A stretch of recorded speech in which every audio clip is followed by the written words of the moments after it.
Bonjour, aujourd'hui je vous propose de traduire les vers 121 à 136 de la tragédie Électre. Donc il s'agit de l'entrée du chœur et des premiers échanges entre celui-ci et Électre. Opai pai dustanotatas Electra matros, tinae takesod koreston oimoganton palai, ekdoleras ateotata matros, alontapatais agamemnomena, kakatekeiri prodoton. O sotade poron oloit eimos temistadodan, o genetla genayon, eketemon kamaton paramution, oida tekaixune imitad ultime fugenei. Udetelo prolipeintode, meutonemon stenakein pateratlion, al opantoias philotetos ameibomenai karin, eate modaluein ai ignumai. Traduction complète. Le cœur. Mon enfant, Électre, la fille de la mère la plus misérable. Quelle inlassable lamentation te consumes-tu ainsi à pousser pour cet Agamemnon qui tomba un jour aux mains de cette mère perfide, joué de l'impiété de ses ruses, puis livré aux bras d'un traître? Qu'il est une telle mort, l'auteur de ce forfait, s'il m'est permis de souhaiter telle issue. Électre. Ah, descendante de généreuses lignées, vous êtes venue me soutenir face à mes peines. Je le sais, je le comprends. Cela ne m'a pas échappé.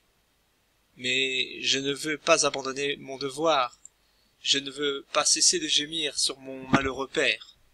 Ah, mes amis, vous qui devez recevoir la reconnaissance de votre unanime amitié, laissez-moi exprimer ce chagrin, hélas, je vous en supplie.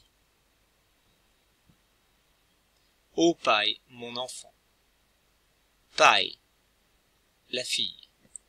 Electra, Électre, dustanotatas patros, de la plus lamentable des mères. Tina, Omoigan, Akoreston, quelle inlassable lamentation.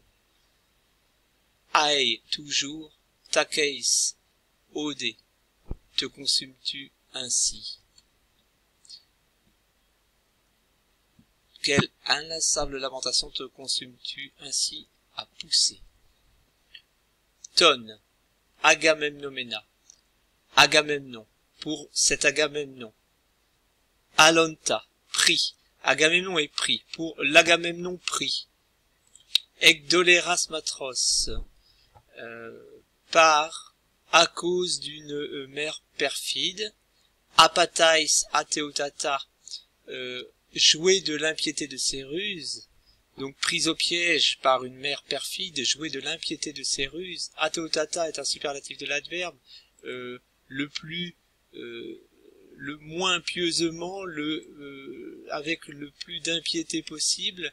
Bon, les ruses impies, ou l'impiété de ses ruses, c'est un groupe nominal qui est à même de bien traduire ce groupe. Il faut procéder à un certain nombre de modifications ici, hein. Le groupe participial étant déjà constituant déjà la première difficulté, il faut absolument lier homoigan, la plainte, à ton agamemnomena alonta.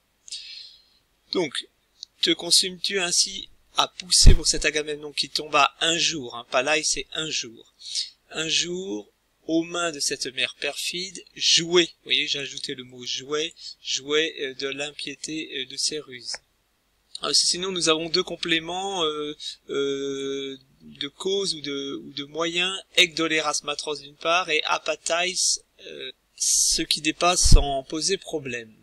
Alors, d'ailleurs, nous voyons que un deuxième participe, ici employé comme adjectif, hein, c'est un adjectif prodotone, abandonné, livré. Keirikaka, c'est la main malfaisante, le bras malfaisant, donc, et le T, c'est la particule, donc il faut bien le traduire, et cela termine, ce petit groupe termine la proposition participiale, et je vous propose, puis livré, il s'agit toujours d'Agamemnon, livré au bras d'un traître. On peut penser qu'il s'agit d'Égiste, hein, bien entendu. Os, oloit, qu'il meurt ainsi. O porontade, l'auteur de ces choses, celui qui a fait cela. encore une fois, un participe présent substantivé, donc on va traduire par l'auteur. Ei moi temis, s'il est juste pour moi, s'il m'est permis, Odan, de souhaiter Tade, ces choses, une telle mort, c'est une telle issue. Réponse d'Electre. O Genetla, à descendance ou à descendante, elle parle à un cœur de femme. Genayon, de généreuse lignée. Ici, c'est la noblesse, hein, des nobles, descendance des nobles familles, des lignées généreuses. Ekete, vous venez ou vous êtes venu. Paramution, en soutien. Emon Kamaton, de mes peines. Là, on a un complément du nom. Vous voyez que cette phrase-là est bien plus simple du point de vue de sa structure. Elle est déjà plus courte. Explication. Vous êtes venu et Electre va procéder à l'explication de son comportement. Oida, je le sais. Tekai, et Sunemitade, je sais ces choses, je comprends ces choses. Ou ti, cela, ou ne pas. Mais Funganei ne m'a pas échappé. Donc elle a conscience, elle prévient le cœur, elle rassure le cœur en affirmant que elle a conscience de la perfidie de sa mère, de la traîtrise d'Égiste. Elle prend conscience du soutien de la population féminine mycénienne et elle rappelle à ce cœur qu'elle garde une certaine forme de raison. Elle tient à rassurer.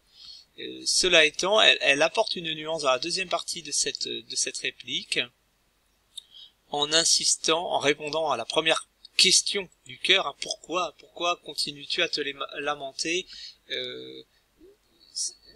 tu charries en ton esprit de mauvaises pensées? Eh bien, elle le répond, c'est son devoir. Hein. Udetello prolipentode, je ne veux pas abandonner ce type d'action, cette tâche, mon devoir. Hein. Todé, encore une fois, le démonstratif qui apparaît très très souvent. Hein. Tadé, todé, nous l'avons plusieurs fois, 3 fois dans ce passage. Je ne veux pas prolipein, abandonner todé, mon devoir.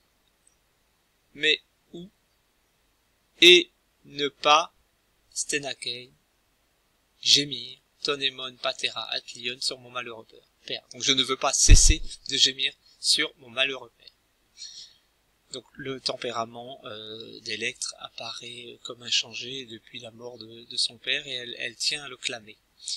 Allah, mais, o, c'est l'appel, c'est l'apostrophe, hein, le vocatif, o ameibomenai, là encore un participe présent de forme passive, donc ô vous qui devez recevoir, hein, apte à recevoir. Alors que doivent-elles recevoir ces mycéniennes de la part d'Electre? Eh bien la Carine c'est la reconnaissance, le bienfait que l'on va donner en échange d'un service qu'on nous a rendu, par exemple. Donc la reconnaissance, là nous avons un complément du nom, Pantoias Philotétos, de l'amitié, Philotétos, Pantoias aux diverses formes. Donc elle reconnaît, elle cherche, elle a bien conscience qu'il va lui falloir rendre le bienfait de cette amitié aux diverses formes. Bon, j'ai traduit Pantoias par unanime, de votre unanime amitié. Et à t'aimer, permettez-moi, donc ô vous qui devez recevoir, permettez-moi, à l'uain, d'exprimer mon chagrin, odé, ainsi, aïe, hélas, ignumai, je vous en supplie. Voilà pour la traduction. Alors plusieurs points de grammaire, quelques petits repères que nous n'avons pas encore traités dans la grammaire en ligne. Mais par exemple, nous avions parlé lors du dernier point de grammaire, nous avions parlé des verbes conjugués au présent et en voilà un assez simple. Hein, voilà la terminaison de la deuxième personne singulier. Eis, ta case, tu te consumes. Alors que nous avons la première personne oud étello, et je ne veux pas, étello, je ne souhaite pas, je ne désire pas. Le O est une marque pour les verbes réguliers de la première personne. Étello, ételleis, étellei. Donc voilà, on les trois premières personnes. Et puis pour terminer, les formes d'infinitifs. Nous avons les infinitifs à la voix active en ein, aluein, exprimer un chagrin, prolipein, abandonner. C'est pas un infinitif présent, mais il a bien le même suffixe d'infinitif. Et je pense que c'est tout. On pourrait prendre également en exemple verbal. Donc on a d'autres verbes. Qu'on va classer dans les irréguliers, mais il y a une autre catégorie de verbes, ce sont les verbes en mi. Les verbes en mi, qui ne sont pas plus compliqués à conjuguer, mais il faut savoir que la première personne de jeudi, par exemple, c'est du verbe dire, c'est femi, et là nous avons le verbe sunyemi, composé du verbe yemi, et sunyemi ou xunyemi veut dire je comprends. Voilà pour quelques suffixes verbaux.